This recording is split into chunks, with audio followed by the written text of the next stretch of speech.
Oh, David. Yeah. eh, Yeah, it's as long as the mic is close to your mouth, then it sounds all right. But when it gets a bit of a distance away, then it gets very, very low. Yeah, looks like I'd have to be fairly choosy in the way of a webcam then. Uh, Maybe the cheaper ones lack a bit. I'd need something which has a good microphone. well, I guess. I mean, I think getting a standalone mic, USB mic, and just using that on its own, But that best would way. be something of the same story unless it's close. It might not pick up all that well. The one you recommended, yeah, I can get it as an order via one of the department stores. About it's 55 Australian dollars, although you can pay up to 90. No, those are designed to have a bit of distance.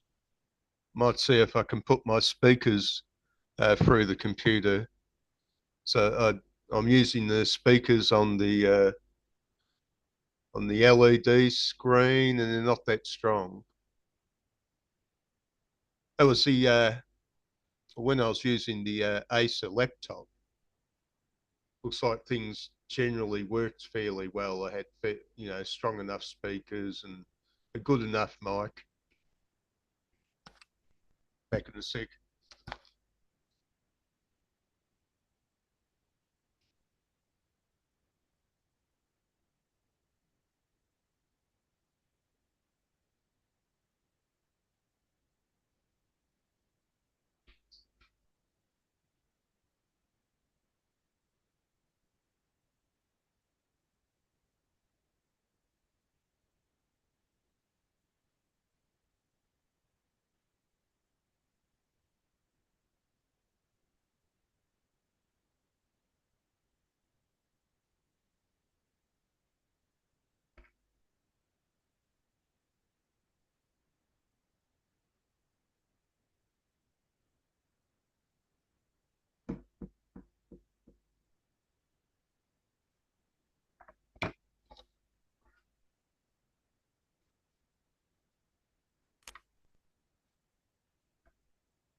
Okay, say something, David. Yeah, a lot of the time last night, you were not very clearly audible. Right, I'm not getting the other speakers through. Why is that working before? Possible. It's no, I think everything's all right on my end. I'll turn mine up a bit.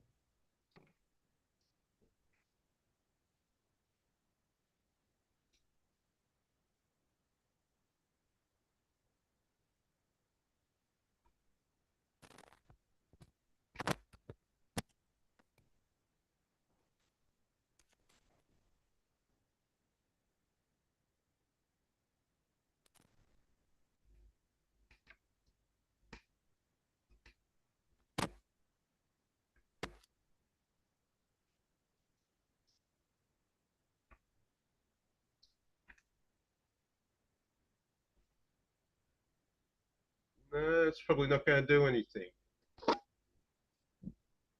How do you sound, Dave? Uh, I'll say something. Testing. 1, 2, 3, 4. You sound okay. Yeah, I sound okay because, as you say, if I hold this mic close enough, Right. That's right. fairly loud and clear. I think it's supposed to be sort of clicked on more or less. Yeah. Was something out of a language learning tool. So it was a plasticky thing that came in the language learning tool, but seems to work well enough. Right, so I better check up the lines again. Yeah. Now it's fading away. So that's what happened last night. Yeah, a lot of what you were saying was not very clearly audible. Shame, because would have been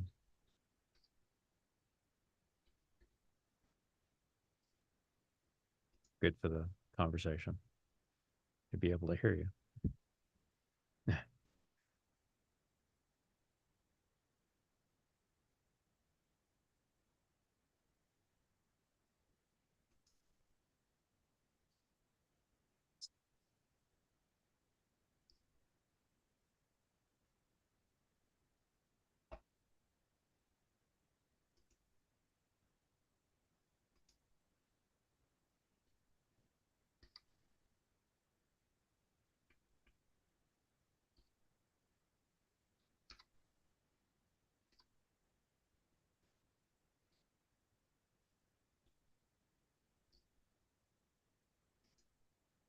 Hmm.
Okay, got the pin, the 3.5 pin for the audio output in the proper place. It's just not going to cooperate while I've got the mic in. That's the funny thing. Probably if I didn't have the mic in, it would work. Hmm. Right, microphone is in use by Zoom Workplace. Now the audio output. So it's just going through the audio output in the LED screen rather than the one that I've just checked in.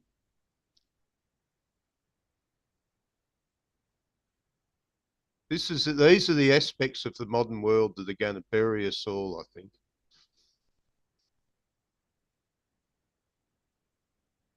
Damn, where's my coffee? I forgot my coffee.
Ah, I thought it was Natalia again. She said she wanted to join today, but it was somebody else.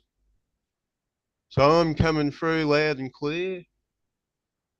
Sounds okay if you can keep that level. You can keep that Oh, I level can up. hear you. It's just a bit. Probably I could use a bit of more volume, but unfortunately my output's not working the way I want. There seems to be some vast conspiracy in the computer world against people. I think there's actually technicians out there. They're saying that there's something that's working. It's nice. It's quite simple, and they're working away just to make things that little bit more difficult. Do you think my suspicion is correct?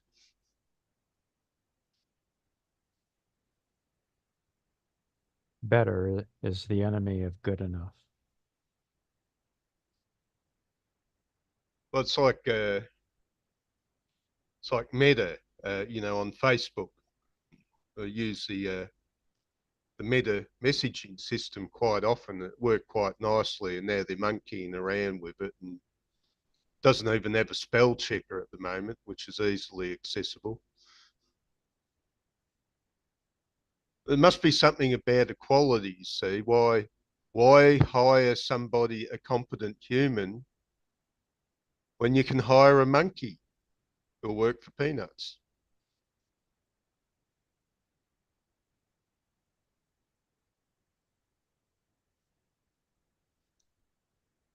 So the comic, I thought, well, it's just sort of a shallow, sort of underground comic about the adventures of some girl, I suppose. Maybe it's a girl thing. Maybe a girl would appreciate it more than me.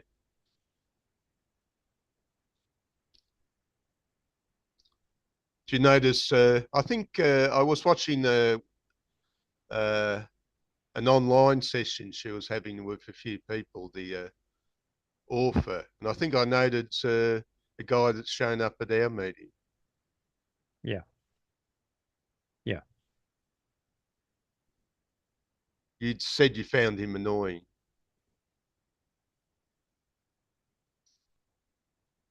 Yeah.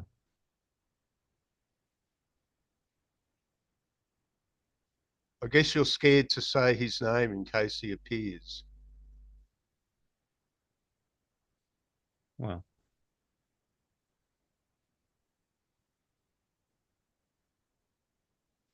I was watching a bit about Barry Lyndon last night, and one guy said that it's a story of appearance, and the appearance is good, but it's a world of fakery. And this was Kubrick's way of commenting on the world of his own times. It was a world of mm, look good, but mm, it was full of fraud. mm, And I'm just thinking, if this guy you aren't particularly fond of sees himself as a teacher, he's a little bit of a fraud. He's shallow. And the world is full of shallow yeah. and fraudulent people. And the worst bit is maybe the ones that don't even notice they're frauds.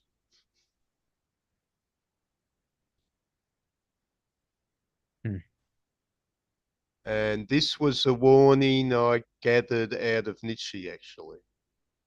This is something he's warning about. Of course, he could see the shallowness in himself.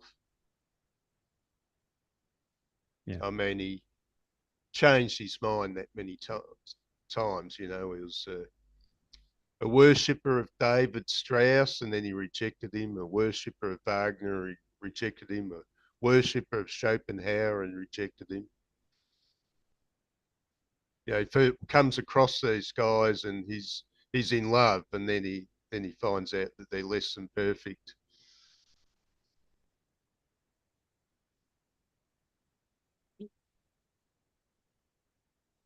course, with Nietzsche, he has something common with Barry Lyndon, is the absence of a father. I was thinking about Barry Lyndon, and I noticed a similarity to the story of Parsifal, the German story, the German version of Sir Percival that Wagner made the opera about. And Yeah. Parsifal's father is a knight who's killed before Parsifal is born, and his mother decides to hide him away from the world of knighthood. And Parsifal's big problem is the lack of a father figure, a father to sort of show him the ropes. He's got a mother figure, and the mother figure, just get out there, look pretty, find yourself a good marriage, and that's all there is to it. But that might work for women, but he's a man. It's not going to work for him that well. And that's Barry Lyndon. He's good looking, charming, and luck. This is, of course, Rick was telling us this story, wasn't he? Luck. Watch out for Lady Luck. Hmm. Because luck is handy, but it's not an excuse for turning your brain off. And this is what people tend to do when they get lucky. They're taken out of their depth. Uh, Right. there was a other philosopher late in the Roman Empire who talked about the Wheel of Fortune. So he was talking about. It's interesting that Rick hasn't mentioned him. Remember his name now. Right. Okay. 6th century.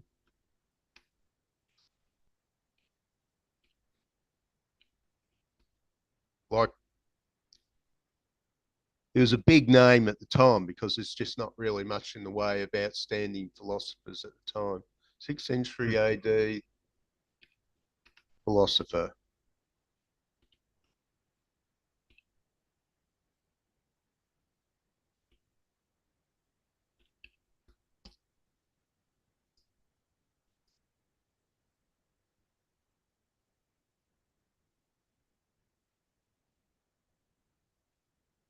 Bo Boethius.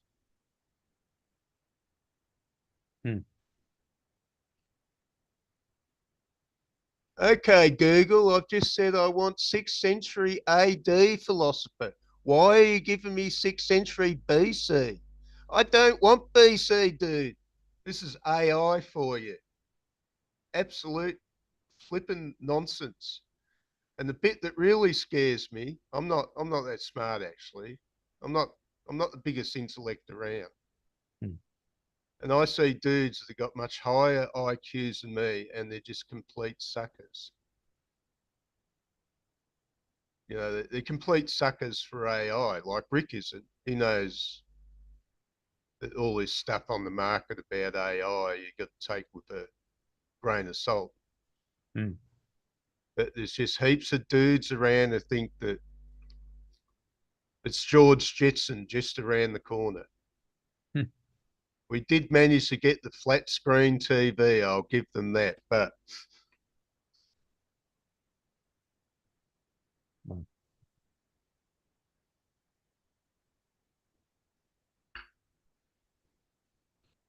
no one's yet explained where all the energy is going to come from because we're still on fossil fuels, which will run out eventually. oh, you mean for an AI world? Yeah. Yeah. What's his face? Musk is building that supercomputer, isn't he? Which is sounds like it's a big energy chewer. You know, it's using all the what did they do? They made made all the graphics cards expensive for the rest of us. I think I got this desktop a few months ago, which fortunately I did get because I'd have nothing. Because my other laptop, the older laptop, failed as well when I tried to use it. Got got a few days out of it, and then it just cacked itself. Hmm. My more recent laptop is at the shop. Still haven't heard back about that. Hmm.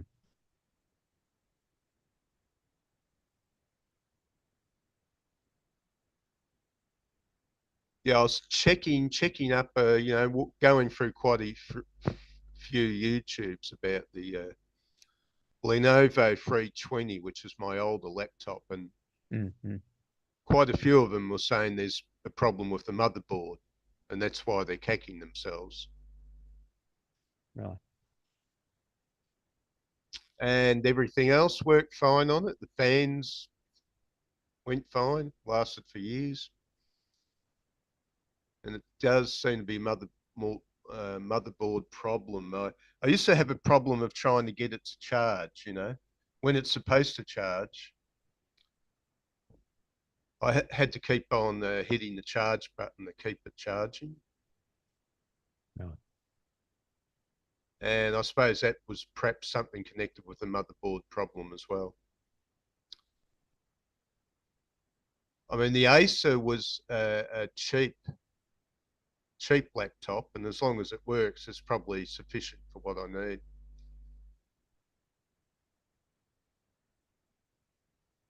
That was only about 700 Australian dollars. I suppose that'd be about 450 in American dollars.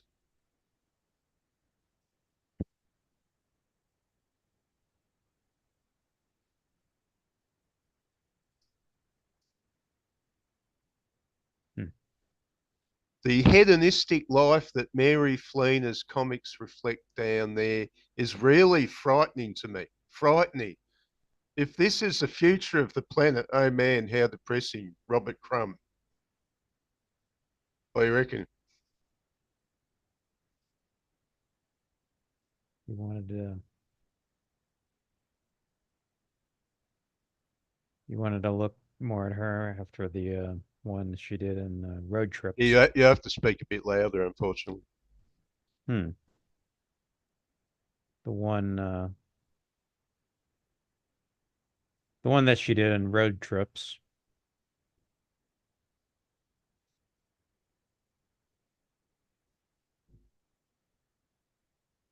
You said you were interested in looking more into her. Oh, right. That was, yeah. There was a comic from the past. Not that I can remember many of them.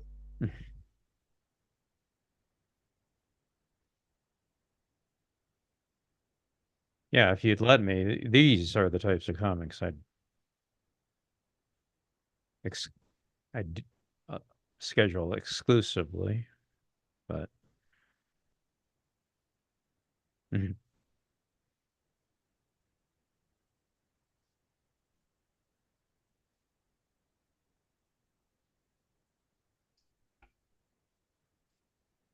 I was meaning to go back and look at the start of it to see if there's any pointers where she went wrong in her childhood.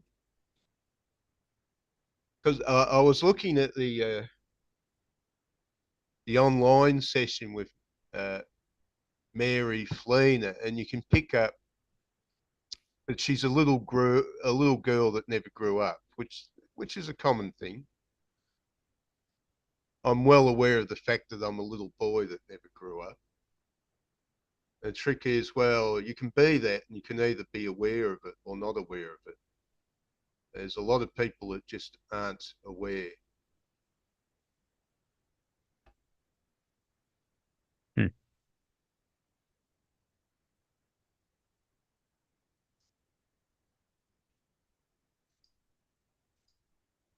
Well,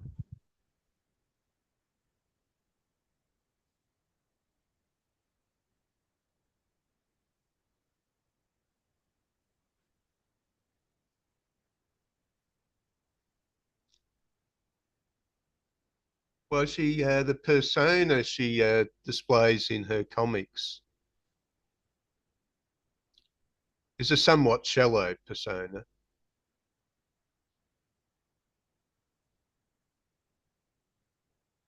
Hmm. Okay, she's brought up in a neighborhood that transitions to black.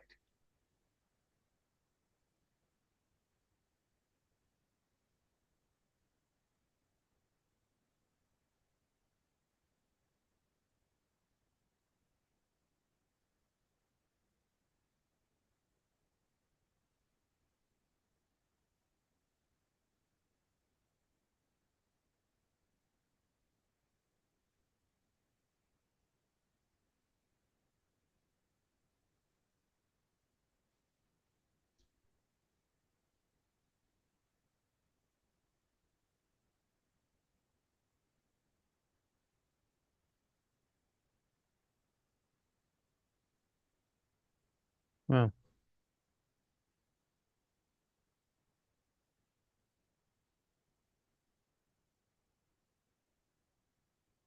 well, people who have their act together got everything going for them.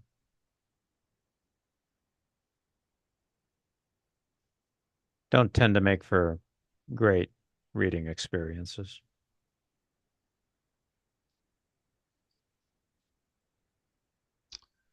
Uh, okay, but I suppose there's a way of, somebody's had fairly good guidance from their parents, yeah. They'll probably settle down in life in a very convenient manner.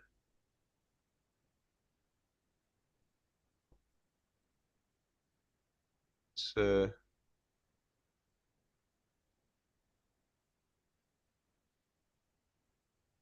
just thinking, back in one of my past lives, the only past life I can remember where I was born into the middle class and grew up in the middle class. And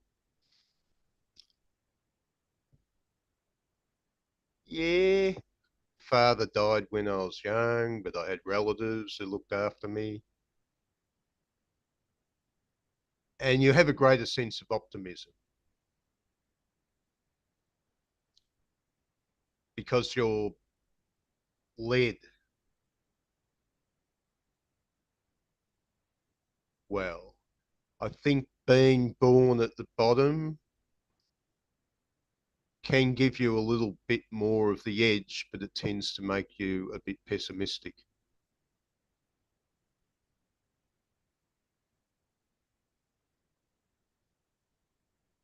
But it does give you more of an edge if you're given very good guidance in life. It works as long as you don't meet the unexpected. If you're living in that world which your guidance suits, everything's cool.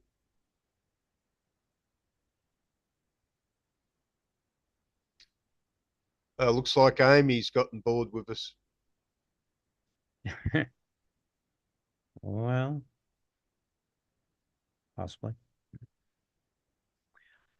I learned not to have any expectations.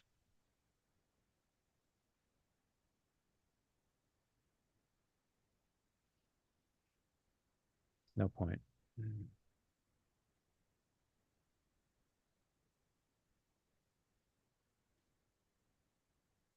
Our house was in the lily white burbs of West Convina.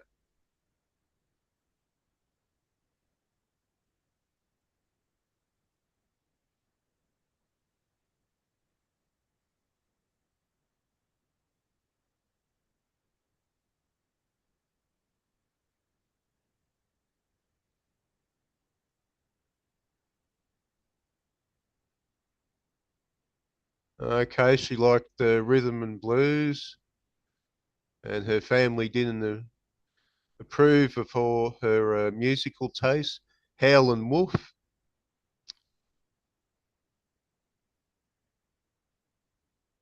one of those records that's got to be smashed by the DJ. Rock and roll's got to go. I think I remember the image, some guy in the 50s picking up rock and roll records and smashing them. Well, well, it did go eventually.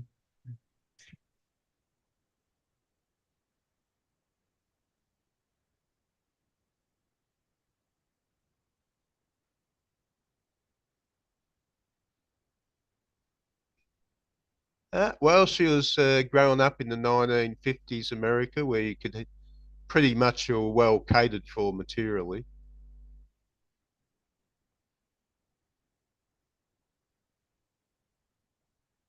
And it was the world that created the hippie.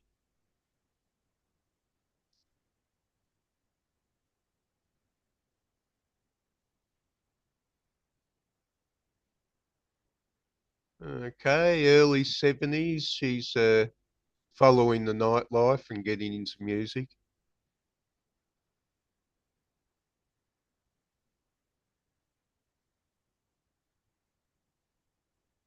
They need a bit of Play-Doh. Play-Doh would come out and smash those musical instruments and exile all the poets.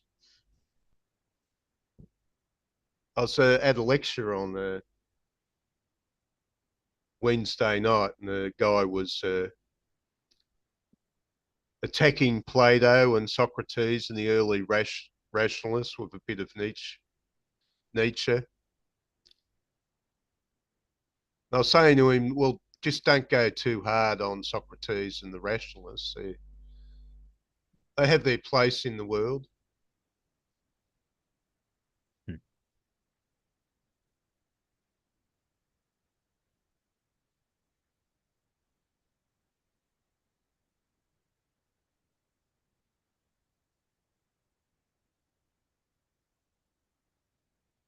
So this Mary Flynn is embellishing her personal experiences to create the comic. Hmm.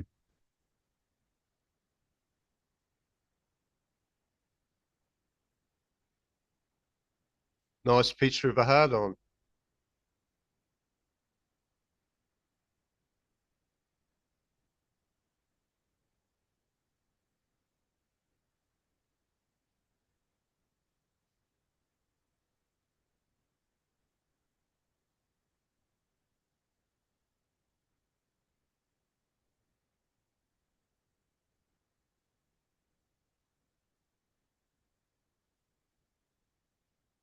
What? She's dancing to the song Tequila.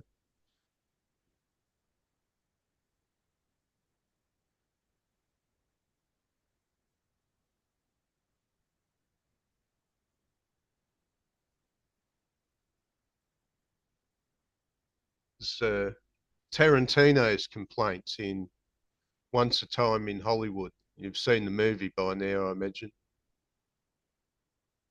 Uh, no, I've seen Pulp Fiction. I think that's the only Tarantino I've ever seen.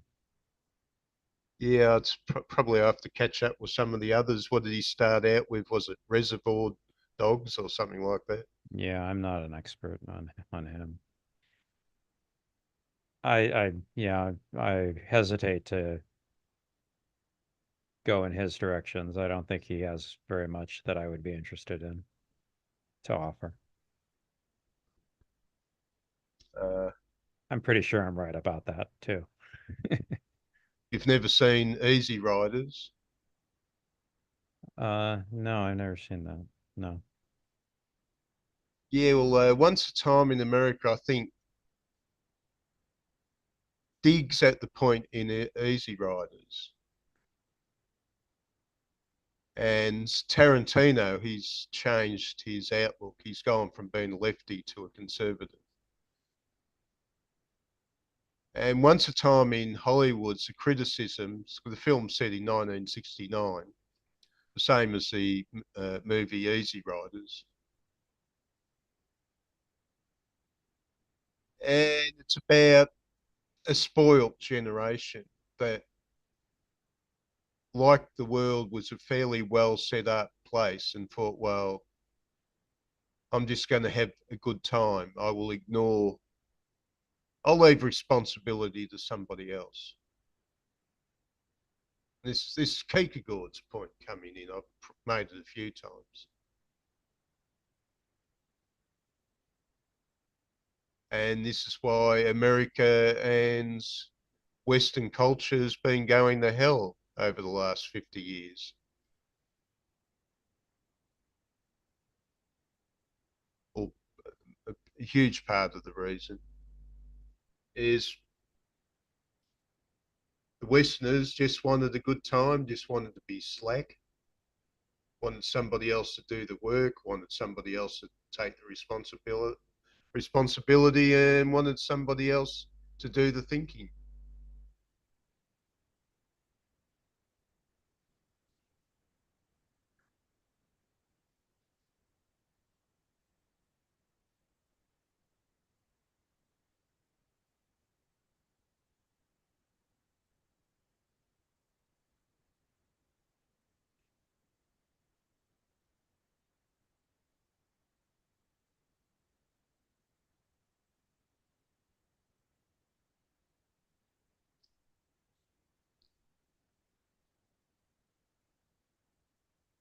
I hate bars, dark, depressing, people who never stop talking.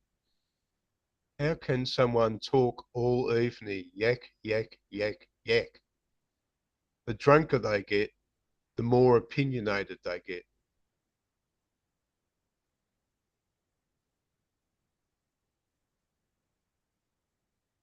And the more obnoxious. Man, this is really the bottom of the barrel. I'm really paying them dues. Not that I deserve any better. Tomorrow ought to be really interesting. Back home must sleep. She just gets home and somebody's crawled in and is throwing a party in her house. Yeah.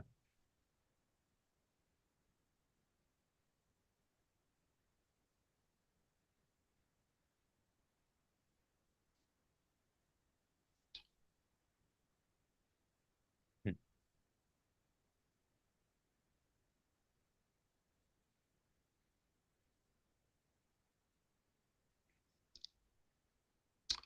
Well, she's got the cube men being eaten by pigs.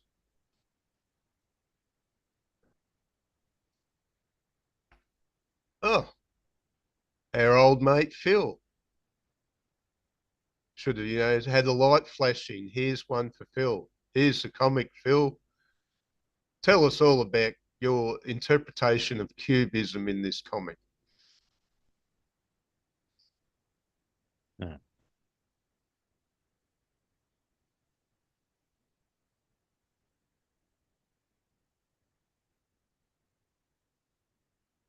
Oh, well, there's one for you. There's an image.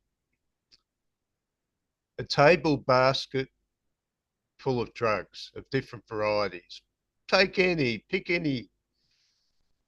The more drugs, the merrier.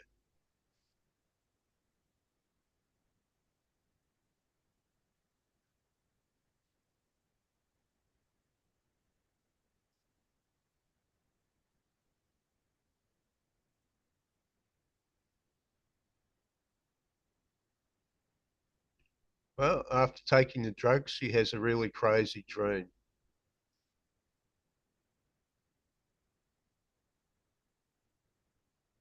She's back to riding penises.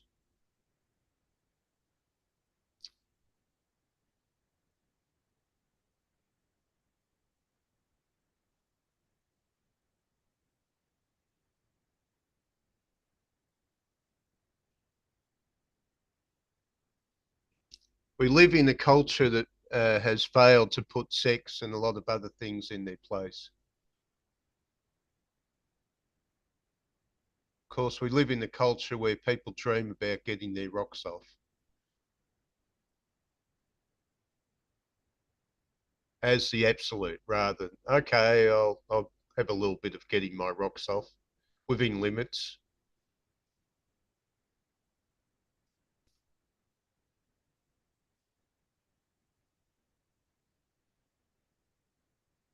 Because our drives can mislead us.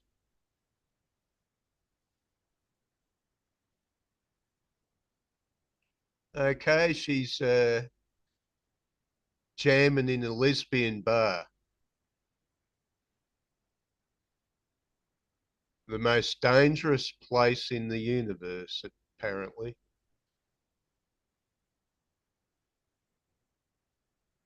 Actually, this might have a point. This is something,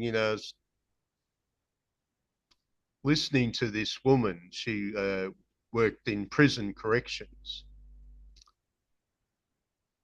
and she worked with male prisoners. But she said that generally most of them are these heavy dudes. If you're fairly straight with them, they're fairly logical, actually. But she heard stories about the women's prison, and you said that they are trouble. Women prisoners are really bad news. And I think that the Dyke Bar is pointing the issue out, isn't it? Where a friend of hers gets stabbed. Right, right.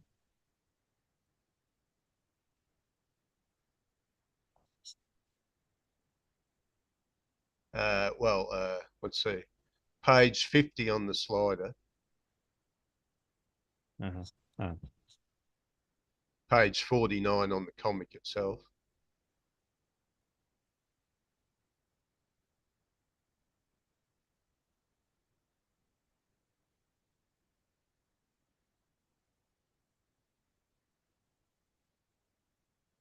I like that. Shut up. Listen, you fucking cunt. See this? And she's thinking, why me? These dykes are butch.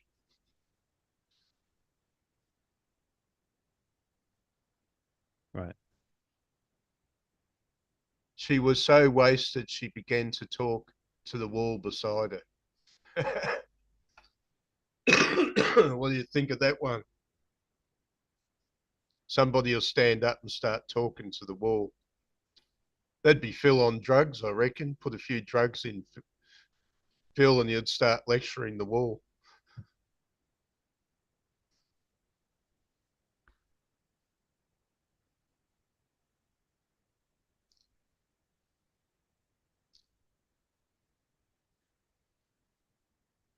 So what do you reckon Phil's game is? He's what? Phil's game seems to be sort of trying to draw a bit of attention to his wisdom and his slight sense of grandeur. He's probably somebody, he sort of got in there as a arts teacher, and he thinks the world of himself Hmm. in that sense. And you sort of see in Phil's eyes that he's looking a little bit confused, like, but am I missing something? Oh, I made my way in life. I became an arts teacher, and that sort of did it for me. And then he's sort of just looking there because he doesn't realise that that wasn't the be all and end all of everything. But anyway, he's lecturing to us peasants.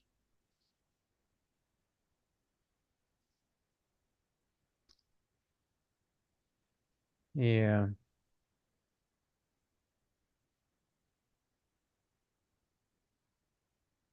And essentially, he's become a bore. Because, he's if he crept on in the right circumstances, you're sitting at a picnic table, you're at a barbecue, He's there with a beer in his hand and he's crapping on for about 5 hours. That's fine in that circumstance, but he's had a serious philosophical discussion and he can't tell the difference.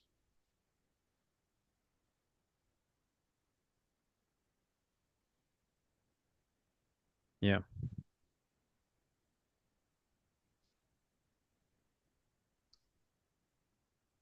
And it's really a meeting where there isn't much time for bullshit. Well, you can have a little bit of bullshit, but not an excessive amount. Right, right.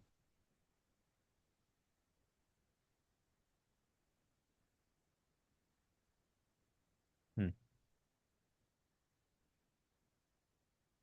Okay, Candy, the big Samoan transvestite cocktail waitress, took charge. I escorted the patron to a vehicle, informed Her Highness she was 86th for life. And if she ever frequents this establishment again, I'll personally ream her a new one. Ha ha ha ha. I'm trying to figure out what 86 for life means. I have to look that up.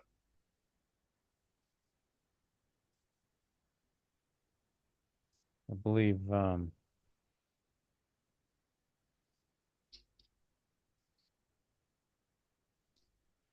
I guess she's saying she's been banned from the establishment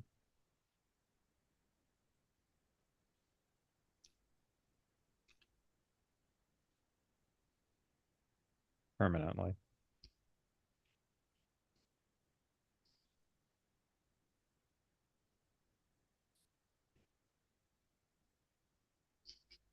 86.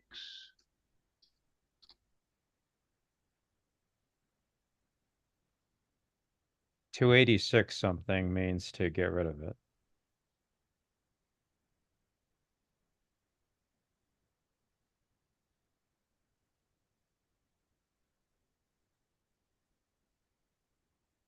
One true answer. Chumley's famous and old New York speakeasy located at 86 Bedford Street.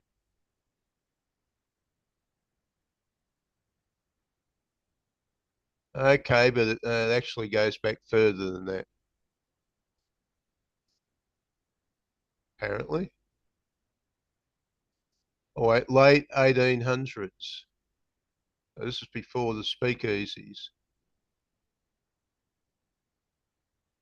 Okay, the phrase 80 miles out and 6 feet under was reserved for someone who had to dig their own grave 80 miles from civilization, then get shot execution style. All terms for 86 originated from this, be it alcohol or eliminating.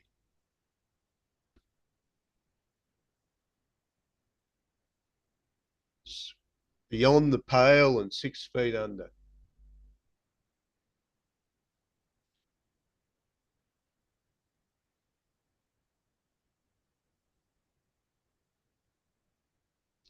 Okay, take them 8 miles out and plant them 6 feet deep.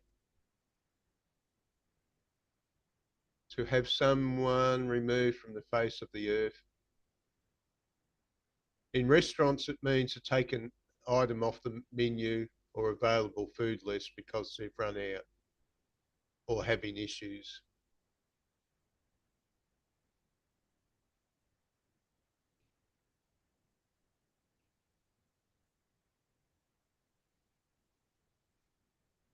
Somebody taken 8 miles out would be shown the edge of the city limits. And just to make sure, they put 6 feet under.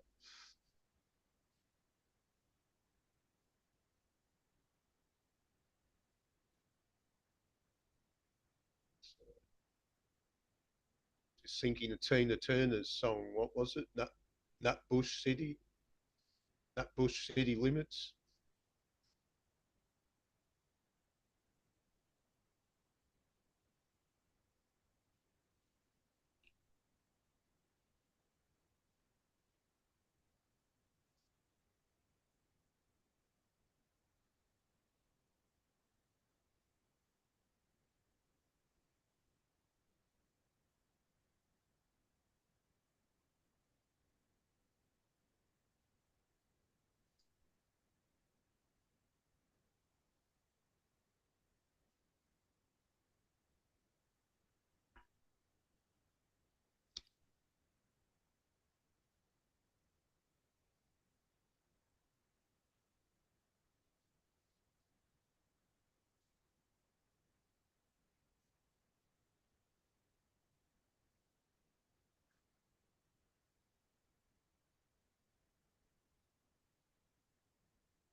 The long way home, okay.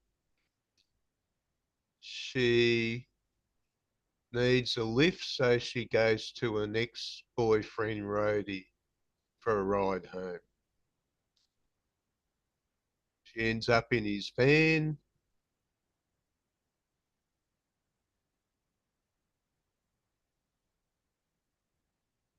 and he doesn't know what he's doing. Out of his kind heart, he gives some mute guy a lift. He's not particularly good at explaining where he wants to go. Okay, there's a couple of dudes get in the van, and it turns out the mute steals their wallets.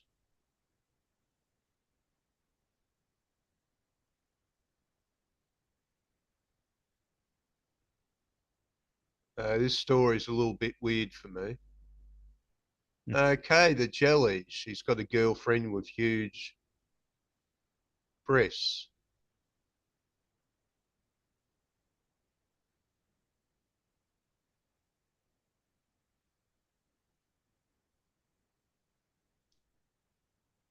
It's weird that some women have huge breasts because they're probably utterly inefficient. Hmm. So was it the result of caveman selective breeding?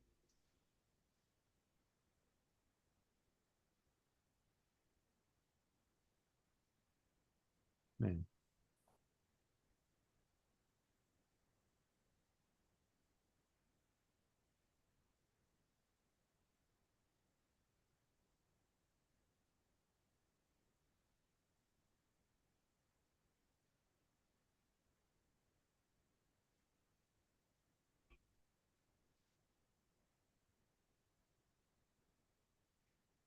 Eventually she cracks up with the jelly.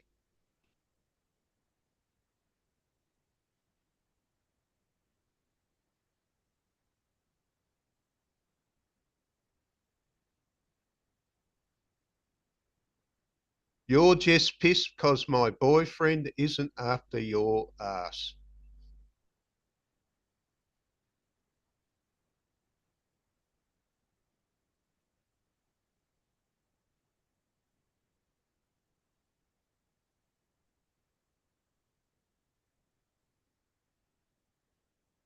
As American as mum, apple pie and martinis. Okay, she's talking about her grandparents who are alcoholics.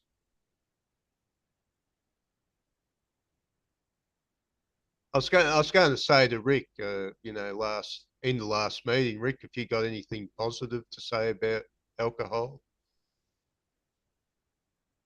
Hmm. Well,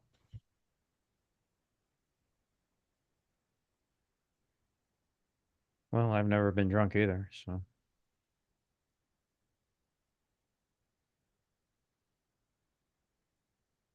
I wouldn't fully underrate the experience. There's a lot of big negatives, certainly. Alcoholism is a teacher, Hmm. and it's probably better in this regard than the other drugs. The other drugs probably are just going to cause you problems. Hmm.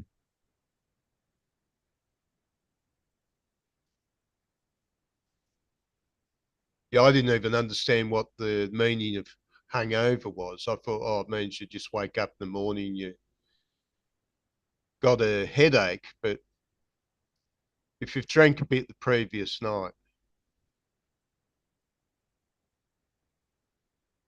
and the next day, your mental faculties are a bit underwater, even if you're zero. And you might spend the day recovering. And as you get more into alcoholism, the recovery takes a lot longer.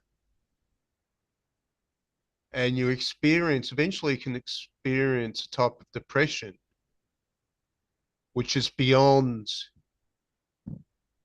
uh, any sort of natural depression you felt. It's a, it's a flat, really dirty type of depression.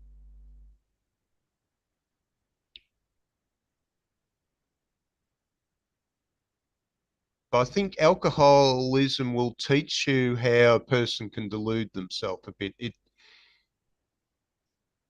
It becomes a bit of a wake up call. That's the positive amid all the negatives. So, if you can become an alcoholic and you can get over it a bit, it's a teacher.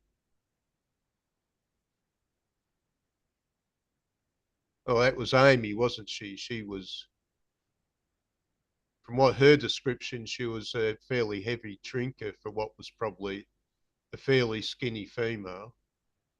Hmm. I mean, I think she was drinking as much as I did for a lot longer than I did.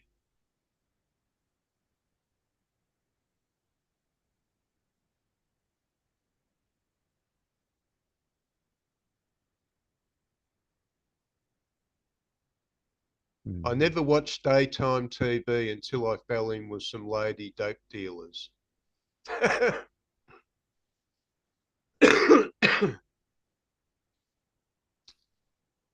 Soap flakes, 100% Afro-degradable, cleans, disinfects, deludes, conforms. General Hospital was a favourite one.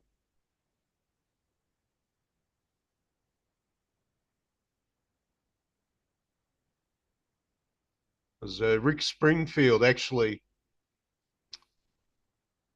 When I was a kid, I was about two doors down from Rick Springfield. Really? Yeah, I didn't know. I didn't realise who he was until a little bit later. A taxi driver told my mother when he was dropping her off one day. I used to know his dad. I didn't see much of him.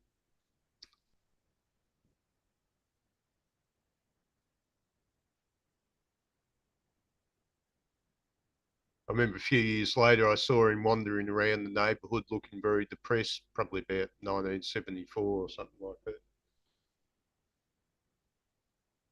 Oh, that's right. He was in the opening episode of Battlestar Galactica as Apollo's brother. But then he had a good career in the General Hospital.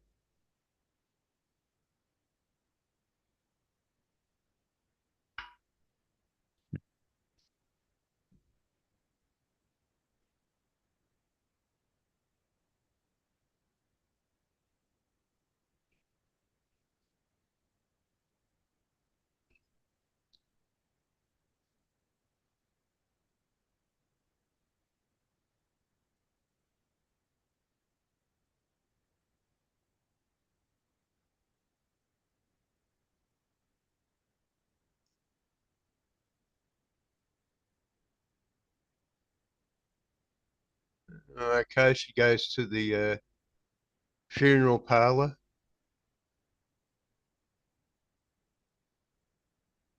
Tries to make a death mask. Uses the wrong type of Vaseline.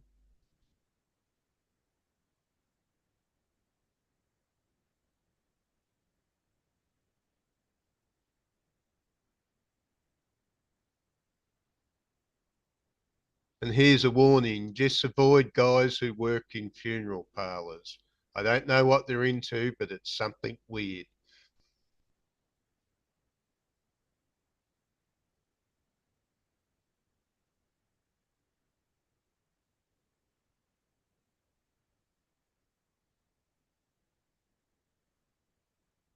They'd be in Hindu society, they'd be untouchables, wouldn't they? Yeah. Yeah, well, I didn't have my 3D glasses for. Do I look like I work here? It's page 72.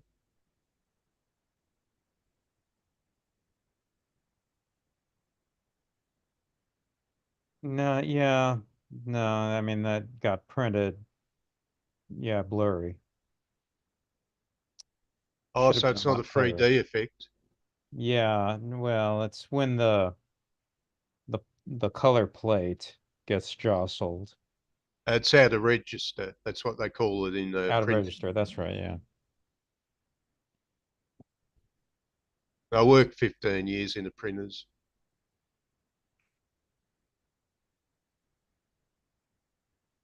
So this is just a cheap color comic. And cheap color comics don't always work out. Yeah, now with the digital, things are different, but yeah, this, yeah, it's obviously, yeah, blurry.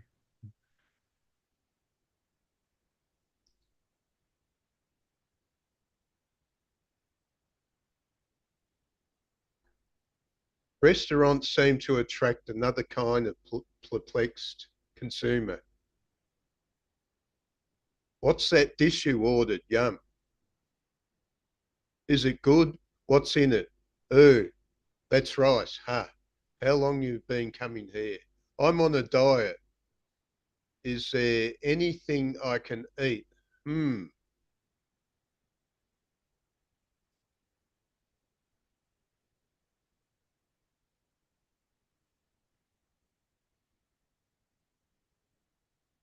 Right. Oh, next comic's used. Say, Mary, do you feel like bawling this afternoon? Okay, this is the era of casual sex is still talking.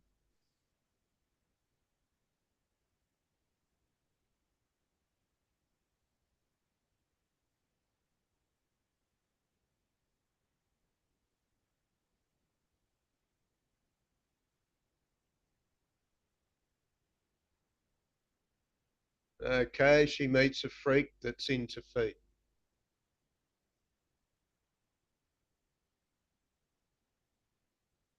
He's one of those feet guys.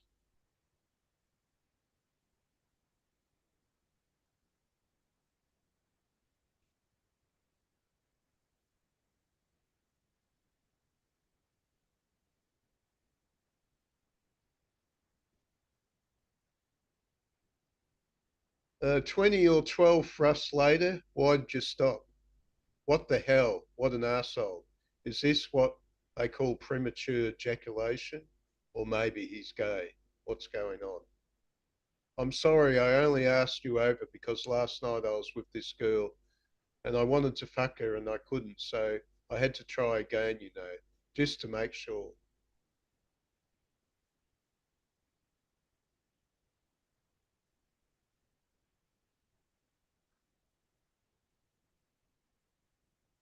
Mm.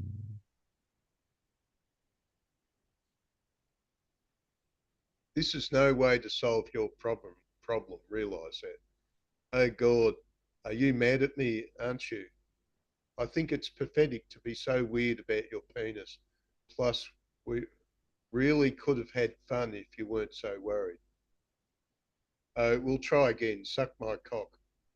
You'd look pretty doing that. Ah, that's okay. I have to go now.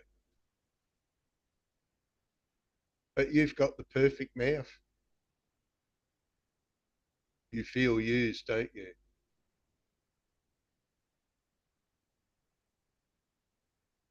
Used. Ah, that settles it. You are definitely in Aussie and Harriet lands. What a jerk. I'm trying to remember who Aussie and Harriet are.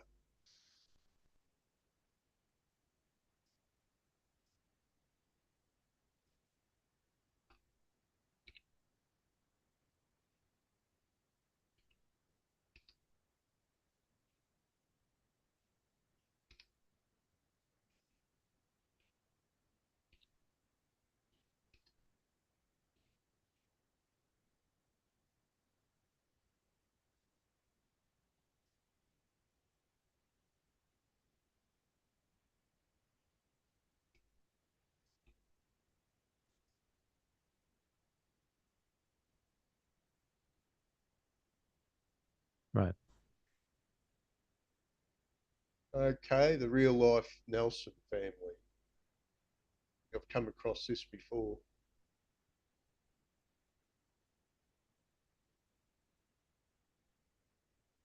Okay, started out as a radio thing.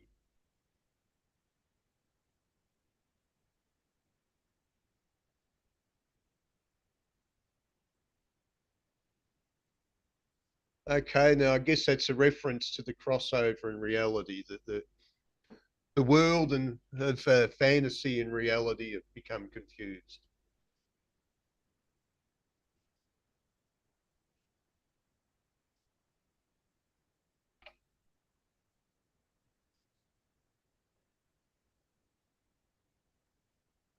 Next day, flowers for Miss Mary, oh brother. Then came the gifts. Not just any old gifts, but works of art, no less. He'd stay up for days on speed and LSD and draw these tortured, acid clinched pointillism drawings that sucked, and he'd give them to me. He became a real pest.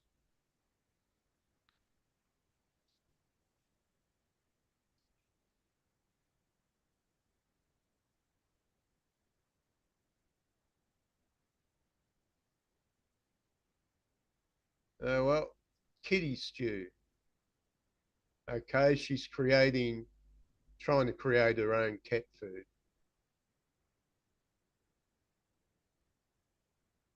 Not really suitable for cats, as the vet points out.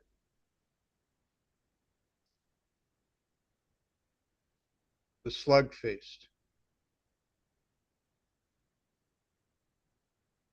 Okay, she thought she'd create a bird bath and it causes her a lot of troubles.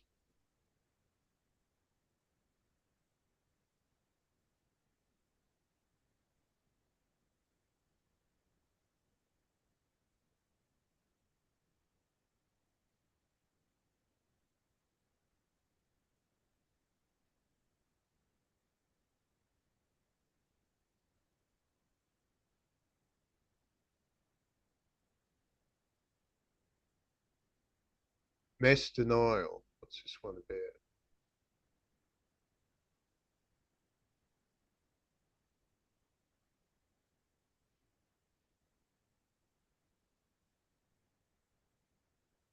Oh, it's an interesting concept. So,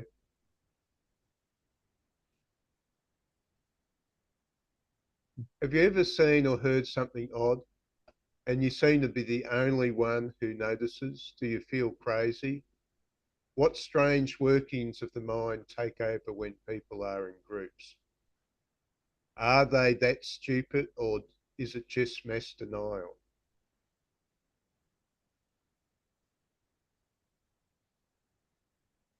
You know, watching the online thing, she just strikes me as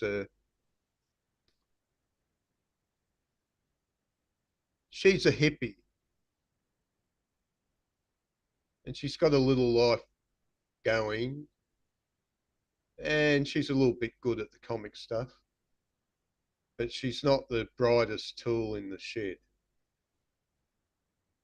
And that might be not particularly anything to do with her IQ level. It's just she's approached life from an angle which means that she's never quite grown up, perhaps not even aware of her limitations. Hmm. Because she was successful.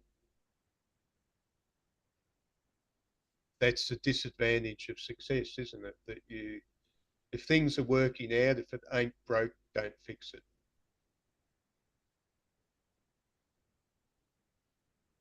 And it limits a person because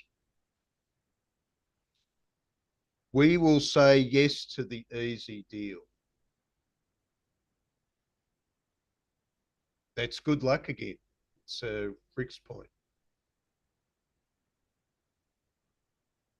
So she found she had success as a cartoonist. Her life worked out in a certain way. She's got a comfortable existence now in her old age. She's got a little nice little Gothic house with a backyard she works in and does her hippie stuff.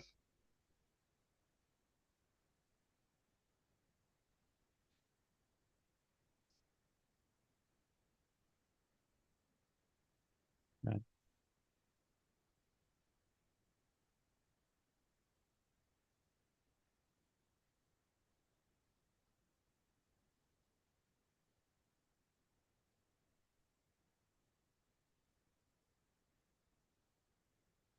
How about the classic example in high school? A girl's tampon leaks and she walks around all day.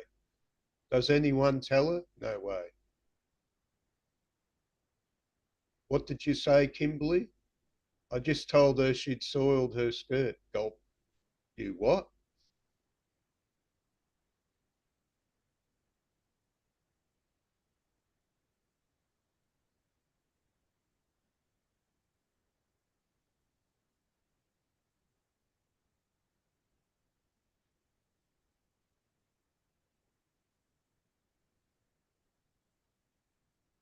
Recently, I was standing in line waiting to buy some groceries, and there was this girl with her tit hanging out for 15 minutes. She stood there unnoticed. I don't know about you, but this is unusual even in California. Look at how the public's gotten so used to crazy homeless folks. Me, I stop and listen. I can't help it. Hey, some of these people aren't that crazy. Homeless guy. The CIA gave me LSD and I can't die. She said on the online thing that she tries to avoid Los Angeles these days.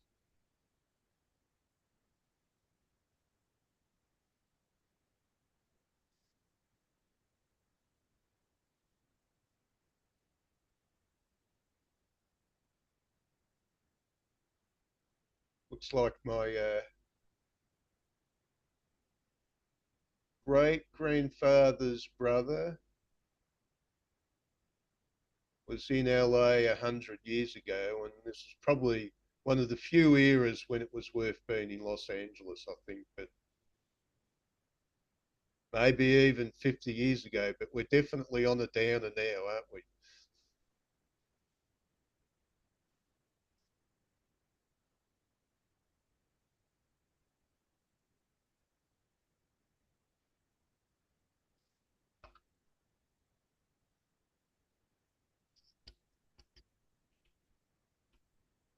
I wonder if I can find him.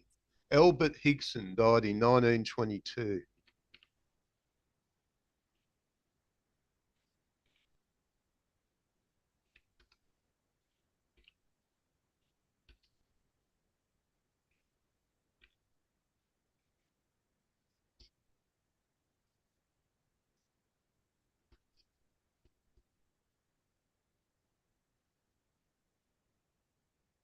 getting all the wrong Higsons, I think. Los Angeles, they're doing Australia. That's no good.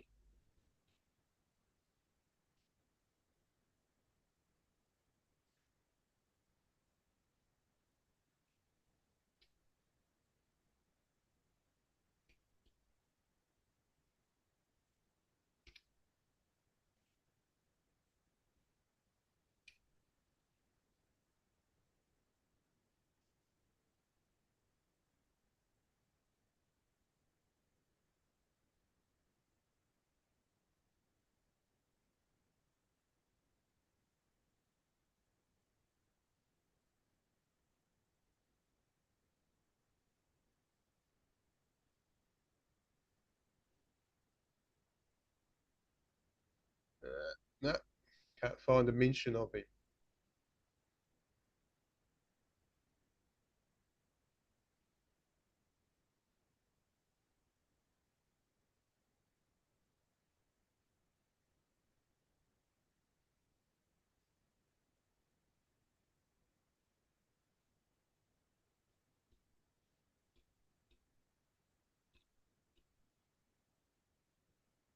Most common in Higson, the name's most common in Lancashire. There's a few hundred people in the US with the name, and there's a few hundred people in Australia with the name.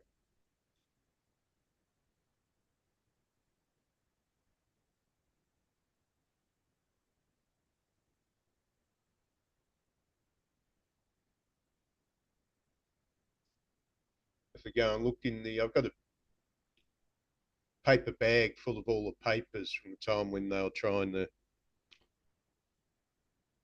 see get money from the will, but a crooked lawyer ripped them off. Hmm. She invested the money in her husband's films, which all failed.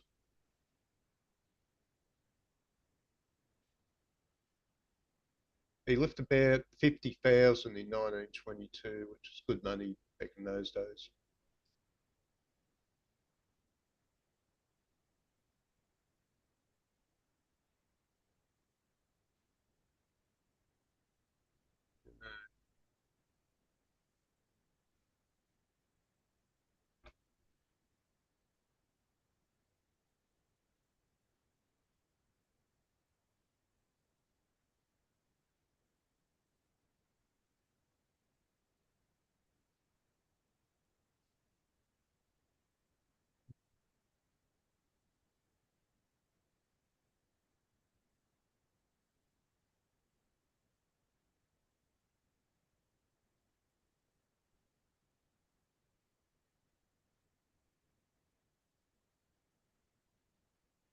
Ashes of one day, my husband came home with from work with some big plans.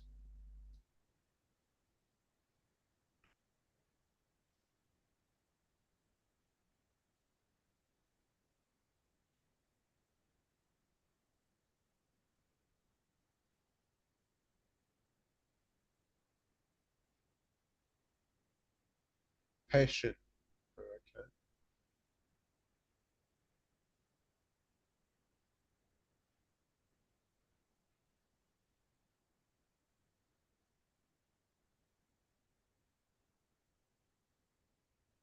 Bill is a great guy. Oh, so he had some bad luck, but he's a brilliant programmer, and he's not a flake. Where have I heard that before?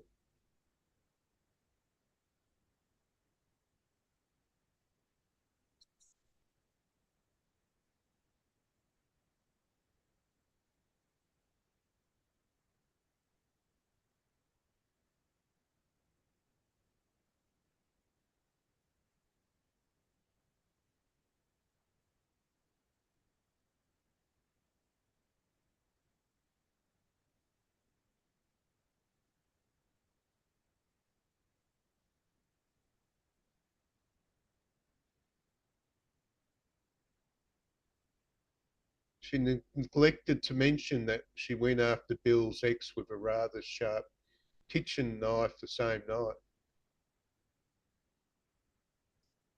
Must be an amazing amount of people that tend to pick up kitchen knives and use them to threaten people.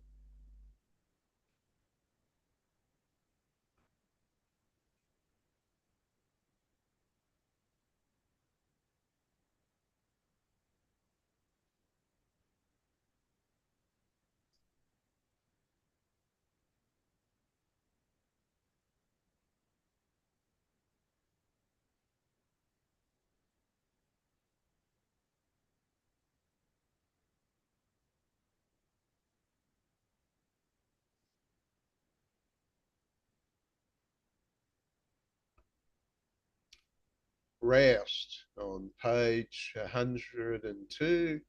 Roust, or you play, you pay. So she goes on the yacht trip, doing a few drugs, and they're pulled over by the beach police, who are looking for a big haul and don't find it.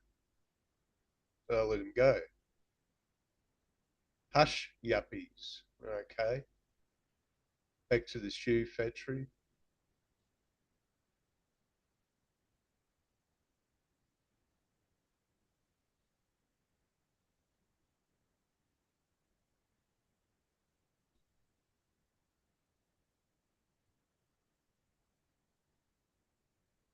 Okay, a guy's doing coke in a shoe.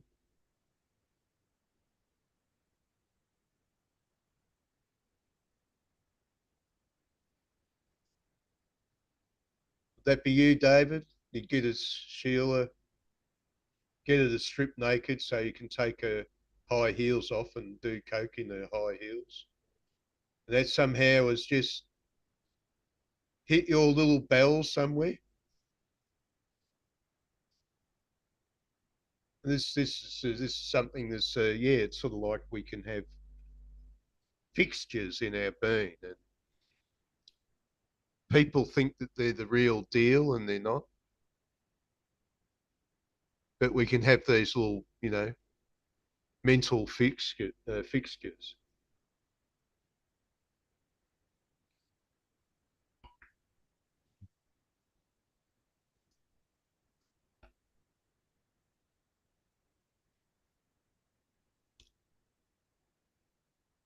Matalia said she was planning to join, but she was setting herself up to go to the shops about 45 minutes before the meeting started. And I said, "You won't get back in time." And then she comes back later. I thought it started an hour later. Okay, here's an interesting one: the Yin and Yang Man, page 118.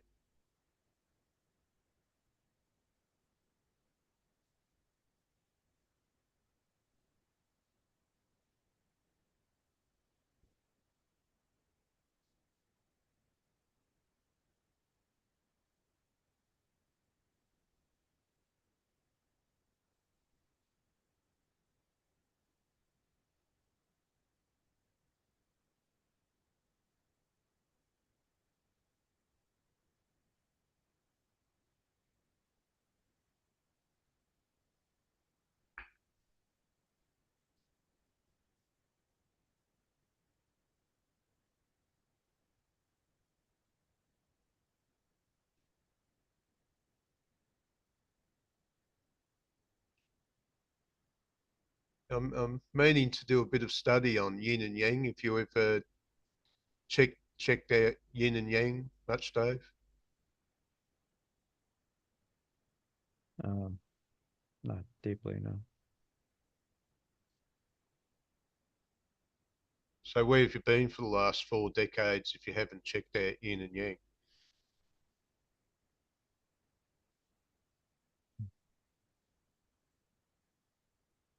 I think there's something seriously going on in yin and yang. I can't say everything the Chinese have followed for the past few thousand years would have had to have been nonsense. There must be something going on there. Of course, Schopenhauer. Going to do a talk on Schopenhauer next week.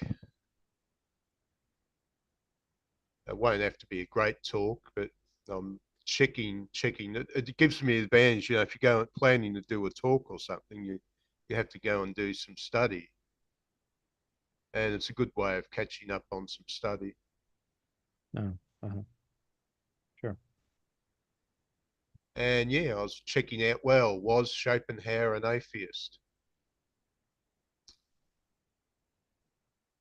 Never actually denied the existence of God, but then 1851. So he didn't. He came out of the closet with an attack upon religion, and yeah, he had a lot of nasty things to say about religion. All classic atheist stuff. If you've ever heard atheists mouthing religion down, Schopenhauer said it all long before them. Every single line in advance in 1851.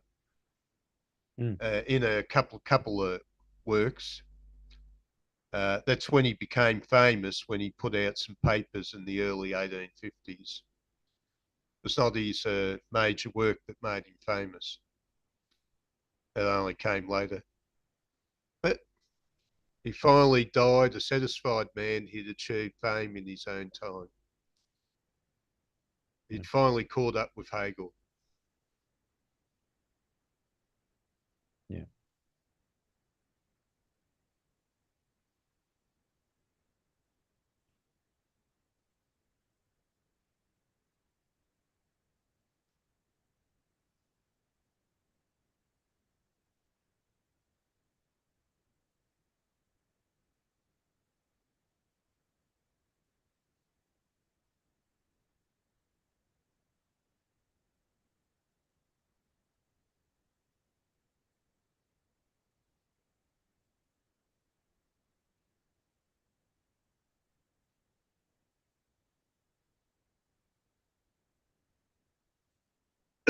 I'll just go and get some mixture.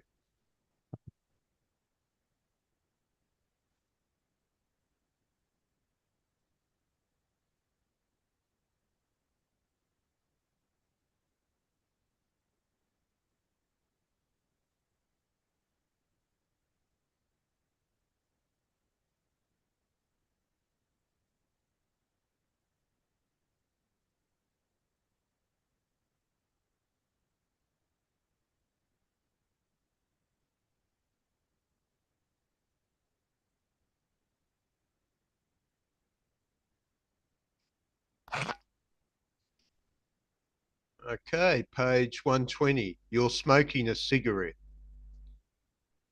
The guy says, what you do is hold it vertically, and all the harmful tars, which are yin, go up instead of towards the filter end.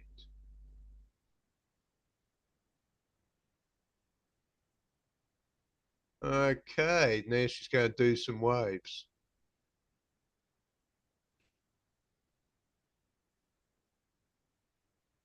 She meets up with a surfer.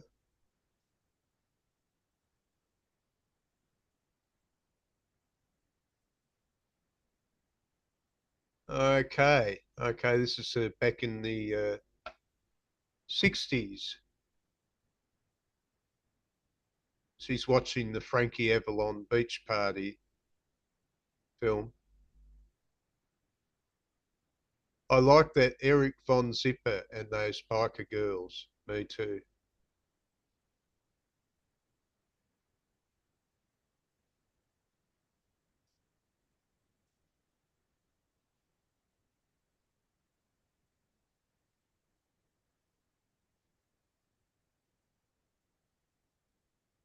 Soon everyone was trippy and macrobiotic, especially along the Southern California coastal towns. Third Eye Cafe, incense, books, candles, pipes, surf wax posters.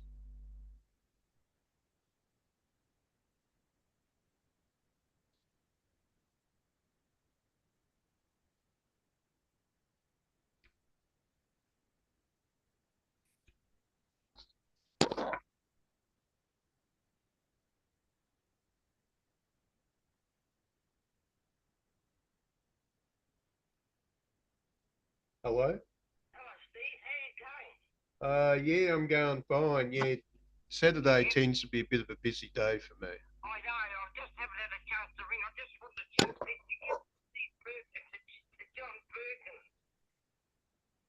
Perkins. Well, I actually went to a different lecture on Thursday night. Yeah, where was that? That was in the Greek Community Centre. I didn't know it was there, but there's some sort of Greek Community Centre near Stalactites in the city. Yeah, I know Stalactites, yeah. Well, on the opposite corner. Yeah. And there's a mezzanine level, and they have little community things. And there was a guy. Well, I didn't know he had spoken at the Existentialist, so I listened to a lecture by him. And what was it about? Uh, well, he was sort of attacking Plato and Socrates and taking Nietzsche's points. And I guess he was being fashionable. See, Yeah. I think there is an issue with Plato Yeah. and Socrates, but they play it way too much. Now the thing is that Platonism became the basis, one of the bases of European Christianity. I wouldn't agree with that. No, I don't agree with that. But anyway, that's maybe what people believe, but I don't believe it. Okay, anyway, I did, after that was over, I did drop by the Unitarian. Oh, yeah. And there's just Barbara there and Sally and Perkins and his daughter. They said Barbara said the speaker was what wasn't very interesting. He was a bit hard to follow. Yeah, right. Yeah, I just asked, just last night I asked Andrew Rawlings. He said the speaker was Indian and he was on Zoom. He wasn't even there in person anyway. Oh, okay, right. That's what he told me, but now how did you find out about the other lecture?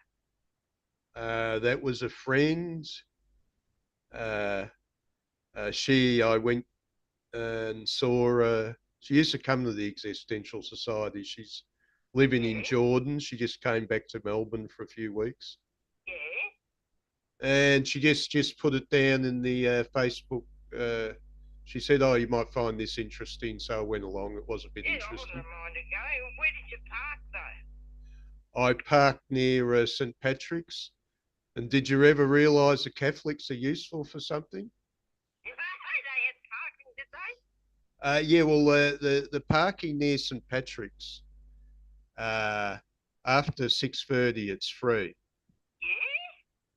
So if you get in there not too long after 6:30, you've got a spot you can park in for free, and so it was like about a kilometre's walk, which is okay for me since I'm a man. Oh, right. I wouldn't have wanted to walk that far, but and it was in the street. Yeah. The street parking. Yeah. Well, as you know, it's paid parking up to 6:30, so I got there about. I got there about 6:45, and you might find a couple of car spots at that time. So it's like if you time it well and get in there just at the time when the free parking starts, you'll probably find a spot. Oh, that was good. And I would have thought that Peter would have been there. Remember Peter? Okay, you mean the guy, the old guy? No, Peter at the atheist meeting. Oh, you mean the young Greek guy? Young Greek, yeah. I haven't seen him in years. Oh, look, you'd think he would have been there if he was around. I'm sure he would have been there. Well, there were two people at the lecture I knew. There was Michael Vallis, and there was that guy Norman who have come to the Existential Society. If you remember Norman at all, he's usually around with some woman, longish hair. Looks like a hippie who never grew up. Oh, with the real long Yeah, the dreadlocks. Yeah. They go down to his waist. Yeah, he's not doesn't look quite that extreme anymore. Anyway, I'm doing I'm doing a meeting at the moment, so Oh, that's right. I forgot about the meeting. Oh, but yeah, I've been wanting to know. Well, so that's good. So your meeting's next week. yeah, Thursday. Yeah, I'll be in Geelong. Okay then. Anyway, got to go. All right. Are you speaking? On Thursday, yeah. I'll talk to you later. Thank Okay. you. Bye. See you. Bye.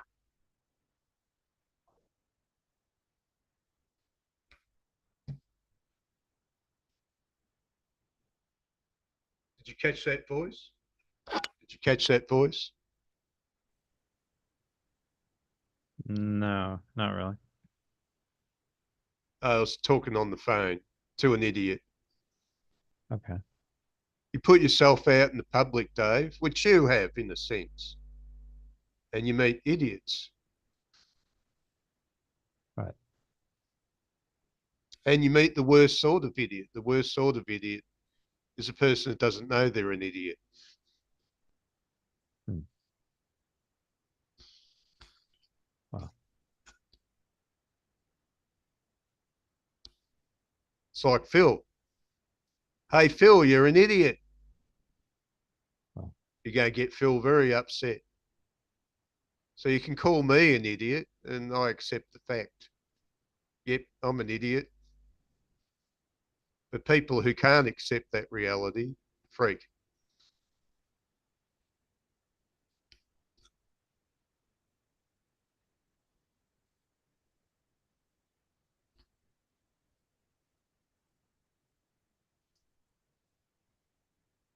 Hmm.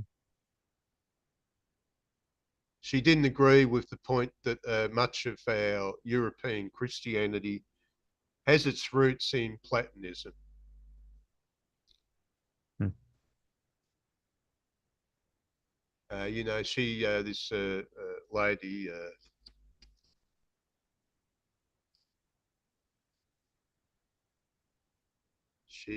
she's gone to churches and being progressively kicked out of them all. Okay. Hasn't studied philosophy, but she hangs around the philosophy scene.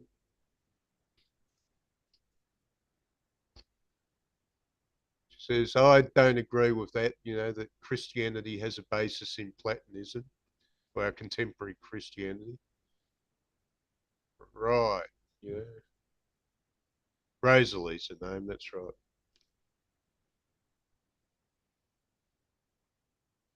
I know it's her because the phone's saying she's using a landline and it's a private number.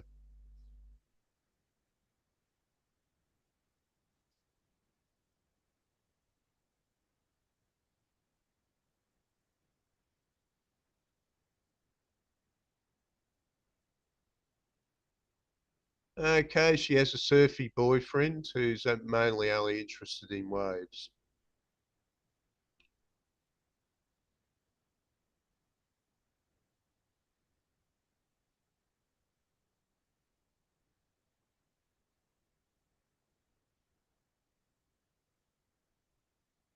So she stopped at some place near San Diego.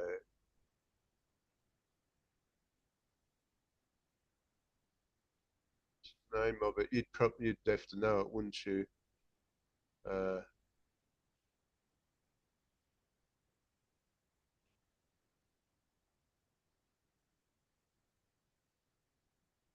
right,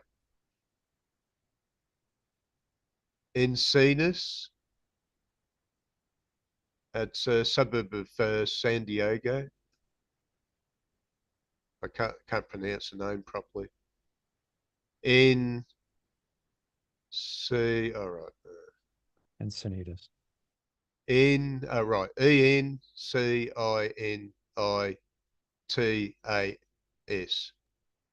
Encinitas. 4 syllables.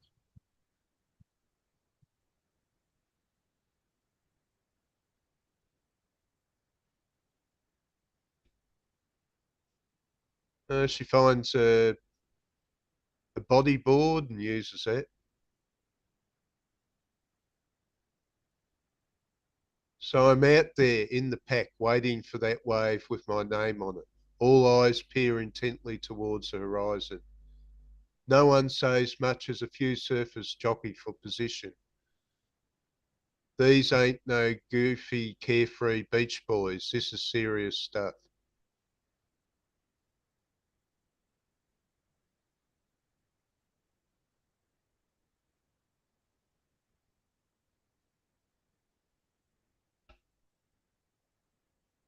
Anyway, these surfers are funny, actually. For example, let's say a pretty girl walks by a bunch of guys at the beach.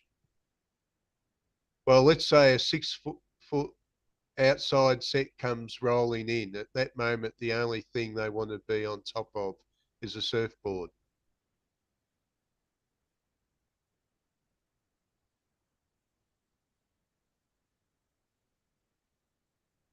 One problem is these surfies like getting up early in the morning.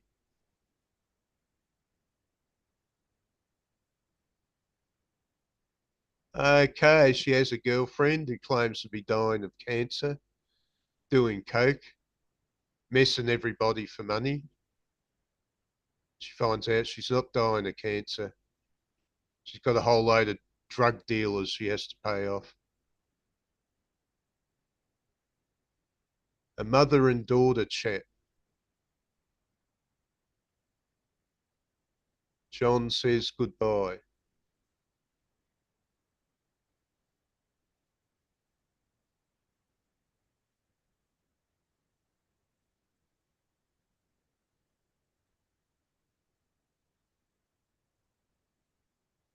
Okay, she mentions a prophetic dream where she meets a guy who she finds out later died at about the same time she had the dream.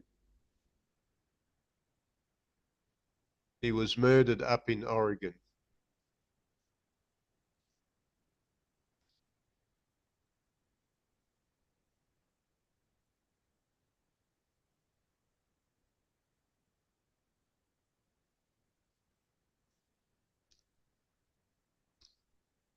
Pink Floyd concert 1972. Harold makes a complete ass of himself on mescaline and the mushrooms. So he gets naked in the front row of the audience.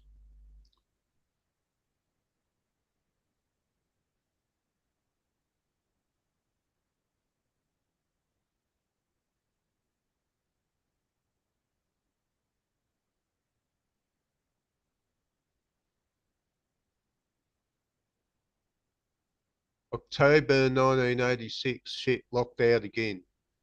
She gets in via a window. Oh, the haunted house bit. Gasp. The door's open. The door is open. So she got in through the window and then the door opens.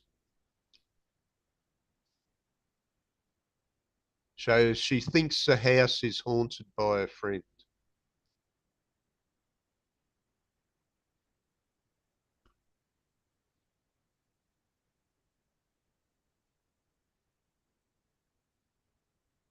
Throws away her tarot card.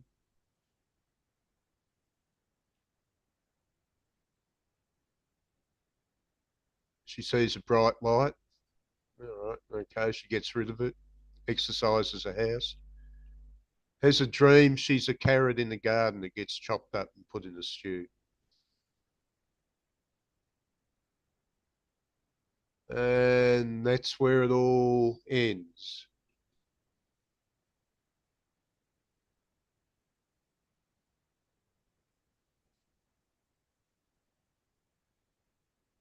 Flina is a reluctant medium, a trippy cubist, a party girl with a brain. Her eye-dazzling work runneth over with sex, drugs, rock and roll, seen from some literally crazy new angles. Undoubtedly one of the major comic talents of the gay 90s. Robert Crumb's comment, that hedonistic life that Mary Fleener's comics reflect down here is really frightening to me. Frightening. If this is the future of the planet, oh man, how depressing. Well, he might be right. This is the future of society. We've gone from little house on the prairie to bullshit. And we're going to spend the next few centuries where most people will be living a life of bullshit until civilization collapses. Then they have to go and get a job again.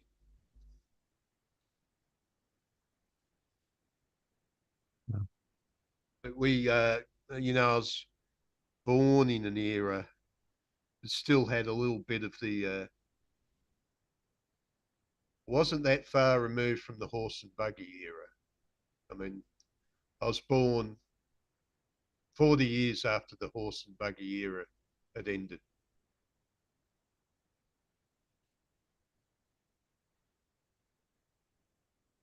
Now I'm living 100 years after the horse and buggy era ended.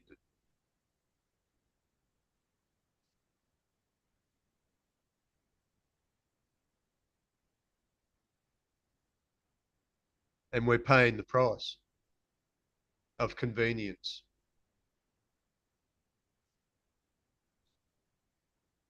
And today, everyone expects a lot.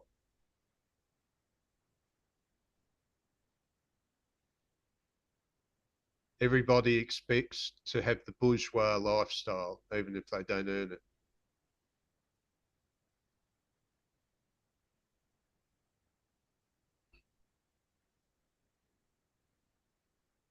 Okay, next week we're on to the number 3, is it? That's right. Graphic Canon. Where did Graphic you? Canon number 3. We got up to page 200, so we can get up to page 300. Yeah, however much you can chop away at it, and we'll see how far we get. Okay, Dave, I guess that's it for this week, I suppose. Yeah, I guess so. Well, by any chance, are you done with Mary Fleener? There's more. There's still more of her. Or you had your fill. I think she's somebody in the right circumstances that you could find interesting. But I'm 64 now and I only have so many years left. Yeah. So I might give her a miss. If I had more time, if I was at 20, it might have been worth taking an interest.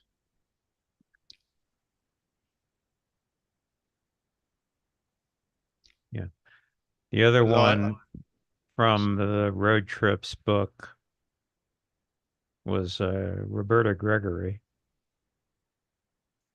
that you said you would want to see more of her work as well. We might, when we get around to her, I think you'll have a lot of a similar reaction. okay, well, we can do it once. That might be a couple months from now, but okay, if you're still up for that, we'll dive into her as well. She was the other one you liked from that Road Trips book.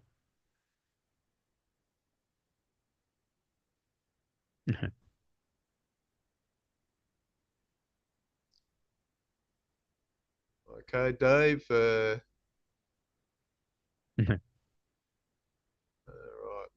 Didn't put anything in the chat, did we? Clean chat, nothing to copy. Okay, I'll catch up with you next time. And I'll ask Rick if he's got anything positive to say about alcoholism. Maybe you can pass that message on. Stephen wants to know if you see any positives in alcoholism, Rick.